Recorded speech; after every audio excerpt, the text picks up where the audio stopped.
મોડાસામાં પંચાયત સિંચાઈ વિભાગની નકલી કચેરી ધમધમતી હોવાનો આરોપ બાયડના ધારાસભ્ય ધવલસિંહ ઝાલાએ કર્યો છે। મોડાસાના તિરુપતિ રાજ બંગલોઝમાં કચેરી ધમધમતી હતી, જ્યાંથી તપાસમાં ખોટા બિલ અને સિક્કા મળ્યા છે। હીટ સ્ટ્રોકને કારણે શાહરૂખ ખાનની તબિયત લથડી છે। જો કે શાહરૂખ ખાનના રિપોર્ટ નોર્મલ આવ્યા છે। શાહરૂખ ખાનને અંડર ઓબ્ઝર્વેશનમાં રખાયા છે। હોસ્પિટલમાં શાહરૂખ ખાન સાથે ગૌરી ખાન અને સુહાના ખાન રહ્યા હાજર। ગુજરાત કોંગ્રેસના પ્રદેશ પ્રમુખ શક્તિસિંહ ગોહિલની પ્રેસ કોન્ફરન્સ યોજી તેમણે કહ્યું કે પરિણામ જે પણ આવે, અમારા ઉમેદવારો કોઈનાથી ડર્યા વગર લડ્યા તે મહત્વનું છે। મોરબીમાં હાર્ટ એટેકની એક અજીબોગરીબ ઘટના સામે આવી, જેમાં ભુવા તરીકે ઓળખ ધરાવતા વ્યક્તિનું ધૂણતા હાર્ટ એટેકથી મોત થયું છે। મૃતક પીઠાભાઈ મકવાણા ભુવા તરીકે આસપાસના વિસ્તારમાં જાણીતા હતા।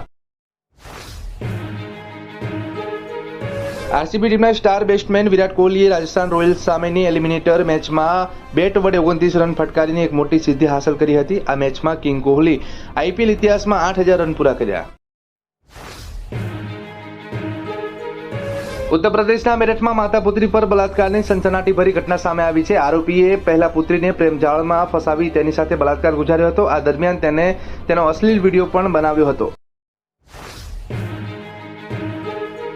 વિરાટને લઈને વિજય માલ્યાએ ટ્વીટ કરી પોતાના ટ્વીટમાં માલ્યાએ આરસીબીના પૂર્વ કેપ્ટન અને દિગ્ગજ બેટ્સમેન વિરાટ કોહલીની પ્રશંસા કરી છે અને આરસીબીને ચેમ્પિયન બનવાની શુભેચ્છા પાઠવી છે। શ્રમિકોના હિતમાં મોટો નિર્ણય। ગાંધીનગર મહાનગરપાલિકાએ ક્રેટાઇનને પત્ર લખ્યો છે, જેમાં બપોરના સમયે શ્રમિકોને કામ ન આપવા અપીલ કરી છે। એમડીએચ એવરેસ્ટ મસાલાને FSSAIની ક્લીન ચીટ, ભેળસેળના દાવાને નકાર્યો। એમડીએચ અને એવરેસ્ટ જેવી મોટી બ્રાન્ડના મસાલામાં ઇથિલિન ઓક્સાઇડ જંતુનાશક મળી આવ્યા હોવાના અહેવાલો પછી FSSAIએ એક્શનમાં આવ્યું છે। આરસીબીમાંથી રમતા દિનેશ કાર્તિકે પ્લે ઓફ મેચ પહેલા જ પોતાના રિટાયરમેન્ટનો સંકેત આપી દીધો છે। 38 વર્ષના આ વિકેટકીપરે ભાવુક સંદેશના પોતાના સંન્યાસની હિટ આપી દીધી છે।